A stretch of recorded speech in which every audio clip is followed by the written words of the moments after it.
ओम शांति।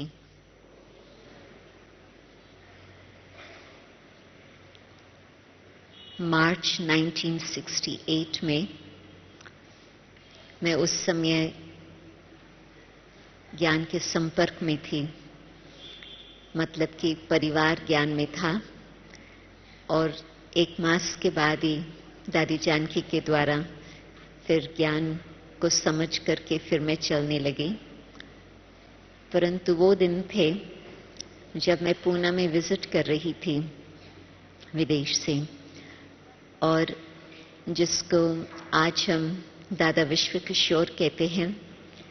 मैं समझती बहुत ही कम इस सभा में होंगे जो उसको सन्मुख मिले होंगे, परंतु जो झार का चित्र है, कल्प वृक्ष का चित्र, उसके नीचे उसी की ही मूर्त वहां पर दिखाई हुई है। तो बाबा से मिलना, मम्मा से मिलना, वो तो चलता ही रहा था बचपन में। तो जब एक दिन हमारी माता जी घर पे आई थी, मैं अपनी ग्रैंड मदर के पास पूना में थी, तो उसने बताया कि दादा विश्व रतन की तबीयत बहुत, विश्व किशोर की तबीयत ठीक नहीं, और वो मधुबन से बॉम्बे में आए हुए हैं। तो एक परिवार के नाते से वो स्नेह का संबंध था। तो मैं पूछती रहती थी उसके बारे में।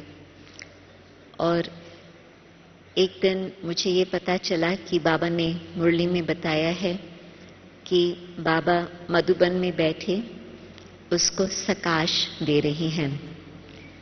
मैं ये क्यों कहानी सुना रही, क्योंकि फर्स्ट टाइम जब मैंने ये शब्द सुना सकाश, उसके कनेक्शन से सुना कि बाबा आबू में बैठे, वो बैठे हैं बॉम्बे में, परंतु बाबा उसको सकाश दे रहे हैं। और फिर तो कुछ समय के बाद उस आत्मा ने देह का त्याग किया, और फिर पता चला, फिर वही दिन थे जबकि बाबा ने एडवांस पार्टी का राज खोला और ये भी बताया कि मम्मा भी एडवांस पार्टी में है। तो मार्च 68 में नए नए राज बाबा खोल रहे थे। उससे पहले ये मालूम नहीं था कि मम्मा कोई एडवांस पार्टी में है या मम्मा ने कोई पुनर्जन्म लिया है। सबको यही संकल्प था कि मम्मा वतन में ऊपर में ही बैठी है।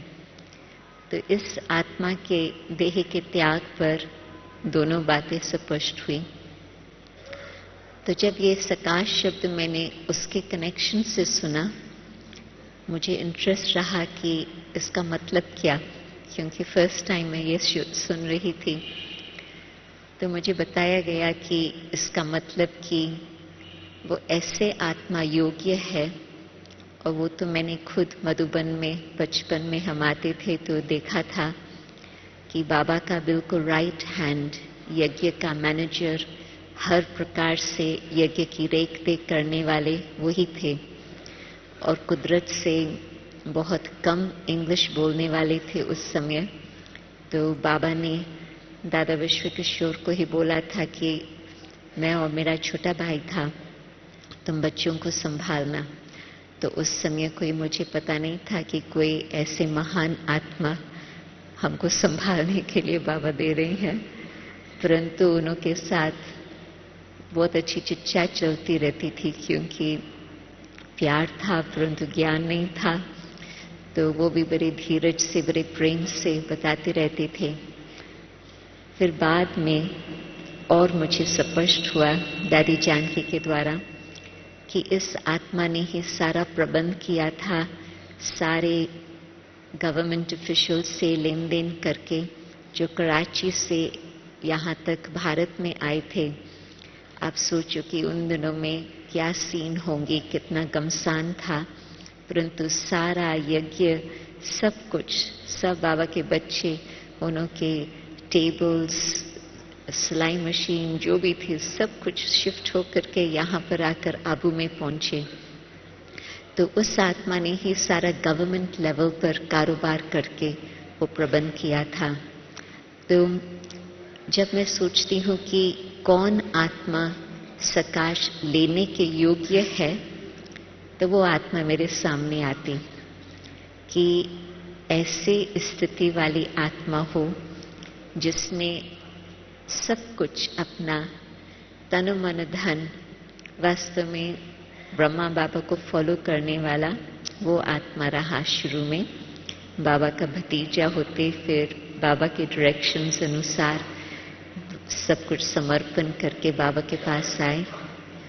परंतु न सिर्फ उस समय के समर्पण की भावना, परंतु साथ साथ बिल्कुल अपना मनसा वाचा कर्मना, बाबा की आज्ञाओं पर चलना। जब ऐसे आत्मा श्रेष्ठ आत्मा बनती तो हम कह सकते हैं कि हाँ, वो सकाश लेने के योग्य है। तो जब कोई रोल मॉडल होता, एग्जाम्पल होता, तो हर बात को समझना सहज हो जाता। तो जब मैं वो सीन को याद करती कि जब ऐसी आत्मा हमारे सामने आती और हम अपना पुरुषार्थ उस लेवल पर करते, फॉलो फादर का, और अपनी स्थिति इस तरह से महान बनाते, तो न सिर्फ हम बाबा को याद करते, परंतु बाबा हमें याद करके हमें सकाश देते। सारा विश्व भर तो भगवान को याद करता, भगवान हर आत्मा को याद करता। हाँ, एक सामूहिक रूप में भगवान के सामने सारे विश्व भर की आत्माएं हैं, परंतु बिल्कुल उस एक आत्मा को भगवान बैठ करके विशेष अपनी रेज देवे, अपनी सकाश देवे। आप सोचो कितनी न महान भाग्यशाली आत्मा वो होंगी। तो भगवान के दिल को जीतने वाली आत्मा हम बने, तो मैं समझती हूँ कि हम ऐसे योग्य हो सकते जो भगवान हमें बैठ करके सकाश देवे। तो आप सोचो कि जब सकाश शब्द आता, एक तो हम कहते हैं कि बाबा से लाइट मिलती, बाबा से माइट मिलती, और वो तो हर आत्मा जब बाबा को याद करे और कनेक्शन जुटता, तो उनको अवश्य ही ये अनुभव होता कि बाबा हमें लाइट दे रहा, माइट दे रहा। परंतु हमारी स्थिति ऐसे हो जिसमें हम कहें कि बाबा हमें सकाश दे रहा, उसमें लाइट और माइट और प्यार सब बातें मिली हुई है उस सकाश की शक्ति में। एक कहानी भक्ति की याद आती। कहते हैं कि किसी ने राधे को बहुत तेज गरम दूध पिलाया था, तो वो पी रही थी, परंतु उसको कुछ फीलिंग ना आई, परंतु कृष्ण के मुख में छाले आ गए। गरम दूध पी रही थी राधे, परंतु छाले आ गए कृष्ण के मुख में।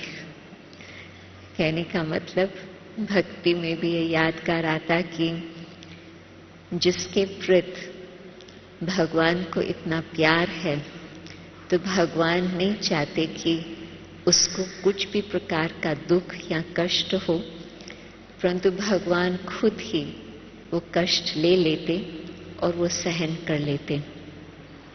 तो जो वो सकाश की सीन है, साकार मुरलियों में वो बात फिर से रिपीट होती है। जब जब वो मुरली का साइकिल आता, तो आप देखेंगे कि बाबा कभी कभी ये बात बताते कि जब बच्चों को बहुत कष्ट होता, तो भगवान भी, बाबा भी रात्रि को जाग जाग करके उस बच्चे को याद करते, बाप दादा दोनों। तो शिव बाबा को तो नींद का त्याग नहीं करना होता, ब्रह्मा बाबा को तो नींद का त्याग करके बाबा बैठते थे।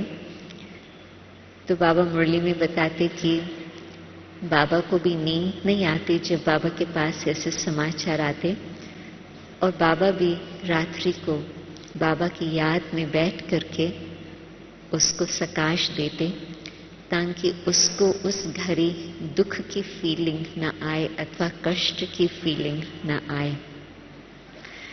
तो मैं सोचती हूँ कि क्या हमने ऐसे पुरुषार्थ किया है जो भगवान हमें याद करे और भगवान हमारे कष्ट को दूर करे। न सिर्फ हम शिव बाबा को याद करें और उस योग बल से अपने विक्रमों को हिसाब किताब को चुकतू करें, वो अलग हिसाब हो जाता, परंतु भगवान हमारे से दुख ले लेवे, दुख मेरे पास आए न, मैं शरीर की भोगना की बात कह रही हूँ, और वो भगवान अपने पास लेकर के हमें सिर्फ अपनी वो प्यार की फीलिंग, वो शक्ति की फीलिंग देवे। तो सकाश शब्द आजकल हम बहुत साधारण रीति से कई बार यूज करते, परंतु वास्तव में सकाश एक बहुत ऊंची स्थिति की बात है। तो हमें तो अपने को पहले तो ऐसे योग्य बनाना होगा जो हम अपनी स्थिति को ऐसे बनाएं जो भगवान के दिल को जीत कर हम भगवान के ध्यान को अपने तरफ खींच लेवें। हमें एक बार एग्जाम्पल देते हैं कि जिस तरह से रेडियो ट्रांसमीटर होता तो वो ट्रांसमिशन जाती रहती और फिर जो रिसीवर होती हैं जिन्हों की फ्रीक्वेंसी उस पर ट्यून्ड है, कनेक्टेड है, तो वो उसको पकड़ सकती। तो ये तो सही बात है कि जब हम योग में बैठते हैं तो हम अपनी बुद्धि को भगवान के साथ वो फ्रीक्वेंसी ट्यून करते हैं ताकि हम भगवान के वाइब्रेशंस को पकड़ सकें। परंतु सकाश की वो एग्जाम्पल में बात नहीं आती। सकाश की है कि विशेष आत्मा बनकर, बाबा का इतना सपूत बच्चा बनकर बाबा हमें खुद याद करे। उसमें फिर मैं एक और बात भी बताने चाहेंगी कि भिन्न भिन्न योग की स्टेजेस का हम शब्दों में सुनते हैं, परंतु कभी कभी इतना क्लैरिटी नहीं होती है कि इसका कनेक्शन इस बात से क्या है और एक एक बात में फर्क क्या है, इतना क्लियर डेफिनेशन हमारे पास नहीं होता।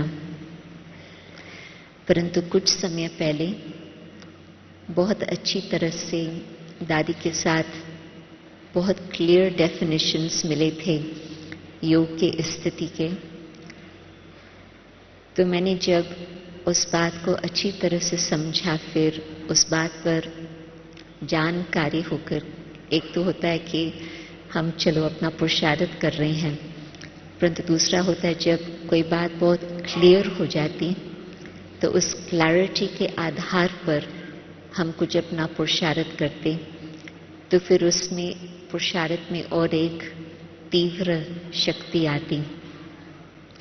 तो उसमें 3 शब्द जो हम आम तौर से यूज करते हैं और उसका योग के साथ कनेक्शन, ताकि फिर हम सकाश लेने के योग्य बन सके।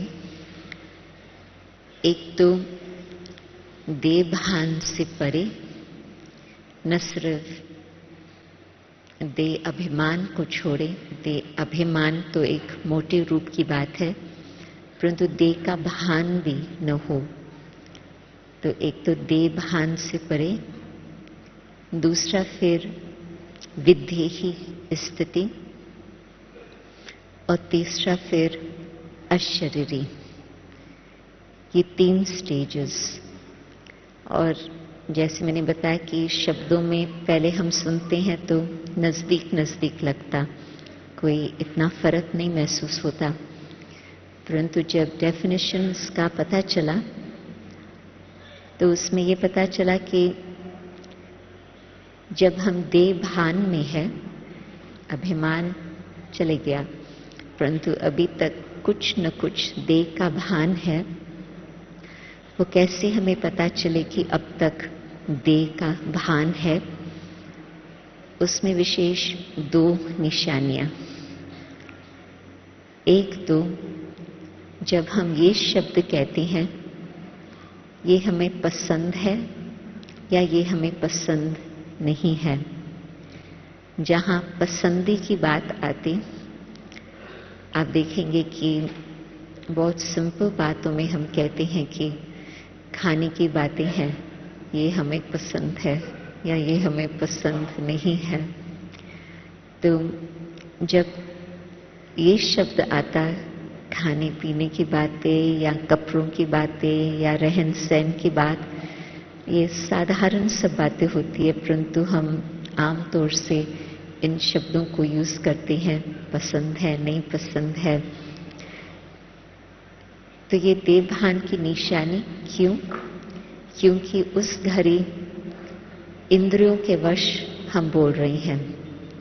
कभी जीभ को कुछ बात पसंद है, नहीं पसंद है।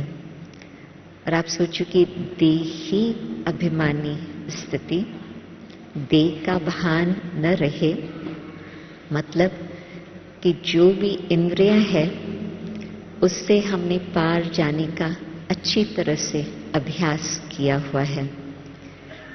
तो जब हमने वो अभ्यास किया होगा तो उसमें ये हम नहीं कहेंगे कि हाँ, आंखों को ये चीज अच्छी लगती, कानों को ये चीज अच्छी लगती। और मुश्किल बात क्या होती कि पहले तो ये जो स्थूल बातें हैं, उन बातों के लिए हम कहते हैं पसंद है, नापसंद है। मुझे याद आता कि जब मैं पहले आकर के दादी के साथ पूना में रही थी, तो उस समय तो सब कुछ बहुत ही सिंपल था, बहुत ही साधारण था, परंतु बहुत ही शक्तिशाली था। परंतु दादी के पास 6-8 कन्याएं थी उस समय। तो दादी हम लोगों को कहती थी कि आप लोग गाजर खाएंगे? तो दादी हम लोगों के चेहरे को देखती थी, क्योंकि हम प्रोग्राम बनाते थे कि आज क्या बनाना है, कौन क्या करेगा। तो यदि किसका चेहरा थोड़ा बदल गया, दादी कहती थी कि क्यों, क्या बात है, गाजर नहीं खानी है, पसंद नहीं है? तो दादी हम लोगों को सिखाती थी कि यज्ञ में जो मिले उसको प्यार से ब्रह्मा भोजन के रूप में स्वीकार करो। और गाजर शायद ऐसी चीज होती जो कुमारियों को कम ही पसंद आती। आज का मुझे नहीं मालूम, परंतु उन दिनों में ऐसे ही कई बार होता था, क्योंकि उसको पालक पसंद आती। आप जानते हैं कहानियों को। परंतु ब्रह्मा भोजन है, पसंद, सब कुछ पसंद है। ऐसे नहीं कि टेस्ट के कारण पसंद है, नहीं पसंद है। परंतु ये जो आदत होती इंद्रियों के खींच की, दूसरी बात इसके कनेक्शन से और एक मुश्किल बात आती। मनुष्यों के लिए भी हम कह देते ये व्यक्ति पसंद है, ये व्यक्ति पसंद नहीं है। और आप सोचो कि यदि हम अभी तक इस स्टेज में हैं, पसंद नापसंद, और हमारी बुद्धि इन बातों में जा रही है, अभी तक उससे पार नहीं गए हैं, तो जहां पसंद नापसंद मनुष्यों के संबंध से आता, आप सोचो कितना हिसाब किताब की बात वो जुट जाती। मनुष्य पसंद है तो वो भी मुश्किल, मनुष्य नापसंद है वो तो और ही मुश्किल। क्यों? क्योंकि वो हिसाब किताब जुट जाता। तो मैं देखती हूं कि ये हमारी आम भाषा में आता पसंद नापसंद, परंतु उससे हम पार जाएं, वो है देही अभिमानी स्थिति। और जब दादी ने बहुत सिंपल बातें बताई, मुझे लगा कि है तो सिंपल बात, परंतु है गहरी बात। फिर उसके साथ एक और बात बताई जो देवभान का पता चले। जब हम कोई भी बात का विचार करते हैं और हमें ये ख्याल आता कि बस ये मेरा विचार है, ये मेरी आइडिया है, तो जब हम मेरी आइडिया, मेरे विचार पर अटक जाते, उसको क्या कहेंगे? देही अभिमानी स्थिति कहेंगे। क्या कहेंगे कि ये भी देभान, मेरा, कि मेरी आइडिया है, मेरा विचार है। और आप देखेंगे कि इस कारण से ही कितना फ्रिक्शन आता, कितना अनबन होता। उसका विचार पसंद नहीं है, ये विचार ठीक है, ये विचार मेरा विचार है तो पसंद है। तो देही अभिमानी स्थिति, देभान से विपार, आप सोचो कि कितनी गहराई का पुरुषार्थ करना होता है अपनी आंतरिक स्थिति को बनाने के लिए। और एक तरह से तो कहेंगे ये तो ज्ञान का फर्स्ट स्टेप है। अभी तक देभान की बातें छूटी नहीं है, तो आप सोचो कि और आगे कहां तक पहुंचना है, मंजिल कितना दूर है। फिर दूसरी बात, विधेही।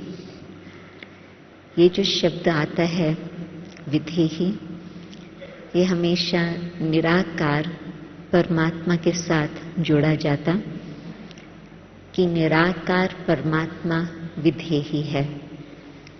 परंतु बाबा हमें कई बार मुरली में कहते, आप बच्चे भी मेरे समान हो, या आप बच्चों को भी मेरे समान बनना है, तो आप बच्चे भी अपने ओरिजिनल स्टेज में निराकार हो। आज की ही ब्लेसिंग, निराकार सो साकार।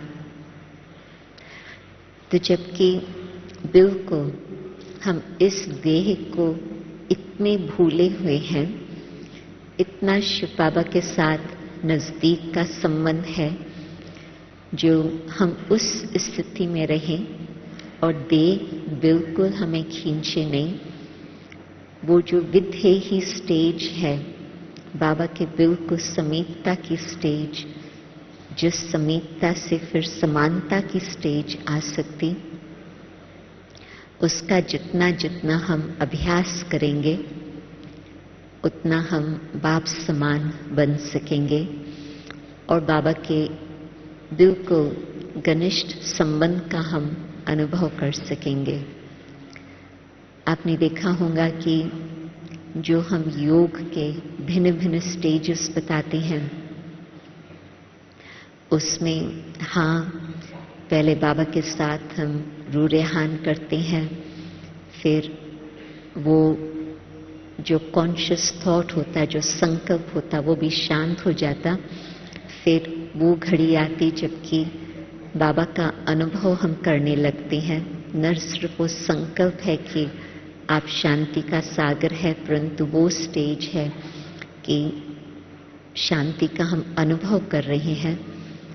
और फिर जिस स्टेज को बाबा बीज रूप स्थिति, जिसमें संकल्प नहीं चल रही है, परंतु आत्मा बीज है और हर प्रकार का अनुभव उसके अंदर समाया हुआ है, तो विधेही स्टेज, देह का भान पूरा समाप्त और बिल्कुल आत्मा अपनी ओरिजिनल निराकारी स्थिति का अनुभव करे।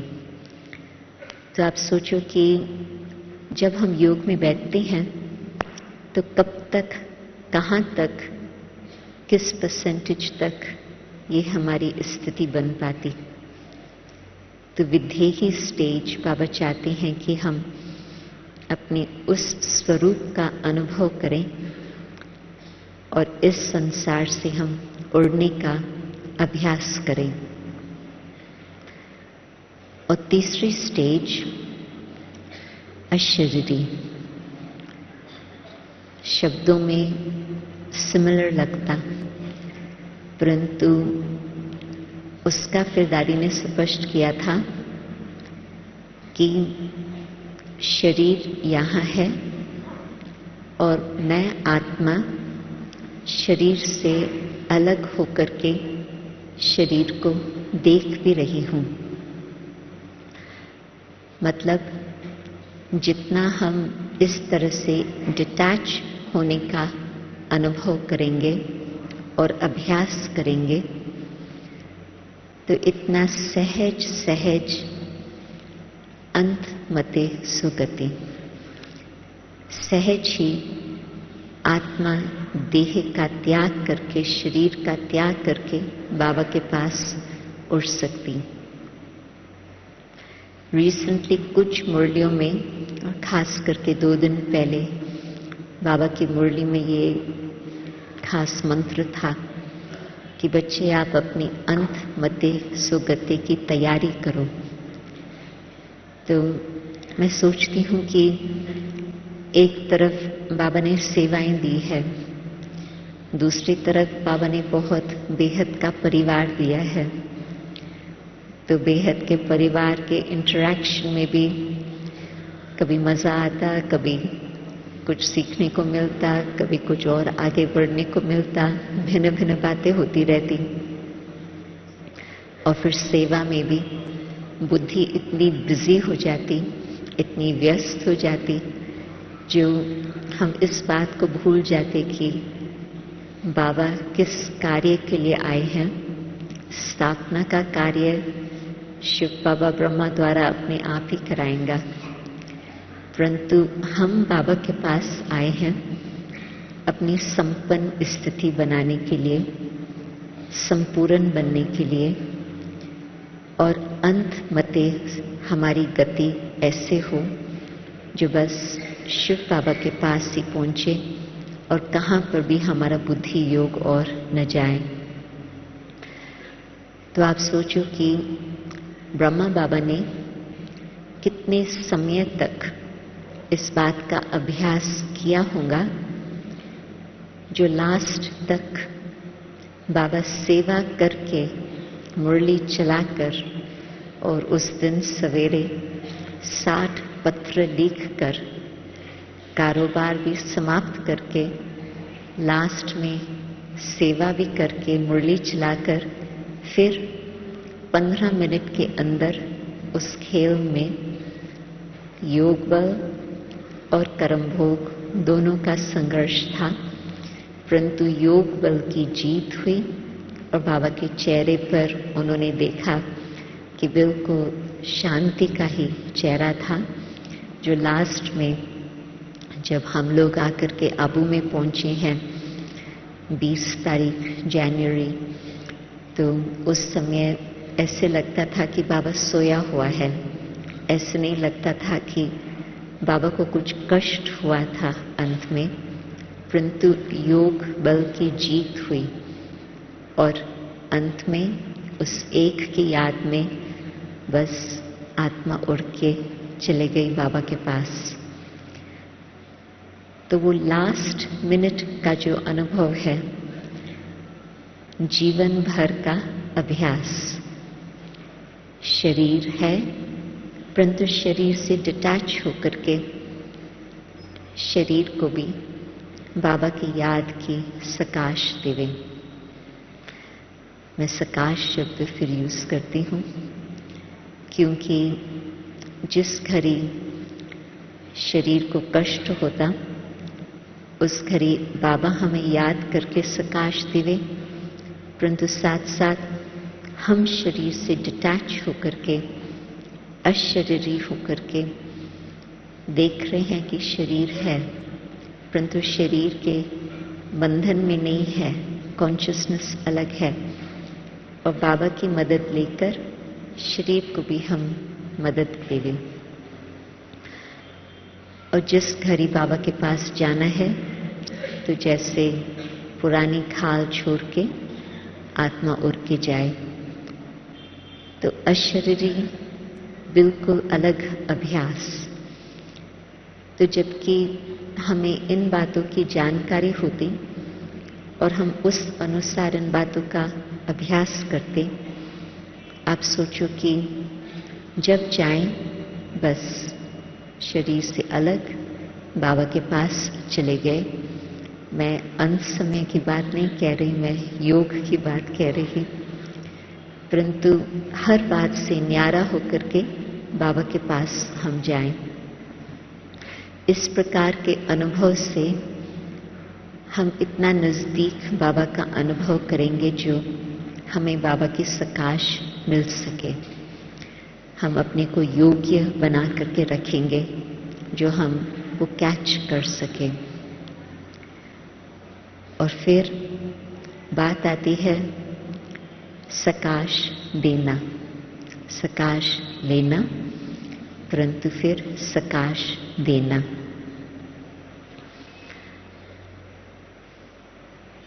ये भी मुझे लगता है कि कई बार हम उसको बहुत सिंपल करके समझते, परंतु मेरा योग बाबा के साथ ऐसा हो जिसमें बिल्कुल कुछ भी इंटरफेरेंस नहीं है।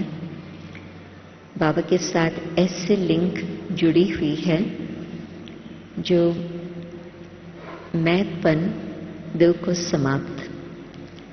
भक्ति में इसका ही यादगार आता कि बिल्कुल भगवान के प्यार में, लव में लीन हो गए। तो वो स्थिति, संगम युग की स्थिति का वो वर्णन कर रहे हैं। उसका गायन है कि जब हम बाबा के प्यार में इतने मर्ज हो जाते, जो मैंपन का भान बिल्कुल छूट जाता, तो फिर बाबा जहां सकाश देना है वहां सकाश पहुंचाएंगे। उसमें भी हम किसी व्यक्ति को याद करके हम उसको सकाश देवें। एक तो न हमारे में इतनी शक्ति है जो हम किसी आत्मा को सकाश देवें, मैं ये समझती हूँ, जबकि हमें अभी तक और आगे पुरुषार्थ करने की मार्जिन है। हमारे में कौन सी शक्ति है जो हम बैठ करके सकाश देंगे, और हम देंगे भी तो भी हम अपनी एनर्जी खर्च कर लेंगे और हमारी स्थिति की क्या हालत होंगी। परंतु हाँ, वो स्थिति जबकि बिल्कुल हम बाबा के प्यार में लीन है, मर्ज है, और उस घड़ी फिर बाबा को जहां सकाश देनी है बाबा वहां सकाश देते। जबकि हम एक व्यक्ति का सकाश देने का सोचते हैं तो प्रश्न आता है क्यों? उस एक व्यक्ति के साथ क्यों हम विशेष संबंध रख करके उसको सकाश दे रहे हैं? कोई भी देश में भी कुछ तकलीफ है, आप सोचियो, बेशक कलामिटीज कहाँ एक जगह पर आई है, परंतु उसी घड़ी कितने देशों में युद्ध चल रही है, कितने देशों में लोग कष्ट सहन कर रहे हैं। वो तो हम कहाँ तक बैठ करके अभी यहाँ यहाँ यहाँ यहाँ यहाँ इन स्थानों को हम याद करें। वो भी एक घड़ी के लिए वो याद आया, परंतु बाकी तो बाबा उन्हों को सकाश देवे, उन्हों को मदद देवे। तो कहने का मतलब कि सकाश बाबा देता, परंतु हम अपने को बाबा के साथ जोड़ के रखते हैं ताकि बाबा सकाश दे सके। उसमें भी सकाश की फीलिंग क्या आती? न सिर्फ तबीयत की बात होती, सकाश की फीलिंग ये होती कि जो मैं वैसे न कर सकूं, बाबा की विशेष मदद ऐसे मिली है जो वो बात संभव हो गई। बाबा के सकाश से अपने संस्कारों का परिवर्तन भी सहज हो सकता। हम सोचते हैं कि हम अपने संस्कारों का परिवर्तन करें और ध्यान रखते, पुरुषार्थ करते, परंतु कुछ समय तक ध्यान रखते, फिर वो घड़ी आती जबकि वो बात बिल्कुल चेंज हो जाती और ऐसे चेंज हो जाती जो अचानक ही लगता है कि मैंने नहीं किया, बाबा की मदद से ये बात हुई। तो बाबा को हम आह्वान करते हैं, मदद लेते हैं, बाबा को हम यूज करते हैं। कई बारी दादी गुलजार हमें ये याद दिलाती कि आप लोग भगवान को यूज नहीं करते हो, बाबा को यूज नहीं करते, और बाबा कहते कि मैं जब हाजिर हूं तो आप मुझे यूज कर सकते।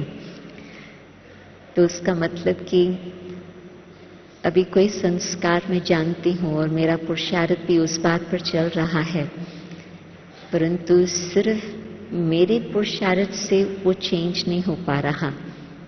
मैं बाबा के सामने वो बात रखती हूं, बाबा की मदद से, बाबा के सकाश से वो संस्कार बदल जाता और बिल्कुल फील होता कि कैसे चला गया मुझे मालूम भी नहीं पड़ा।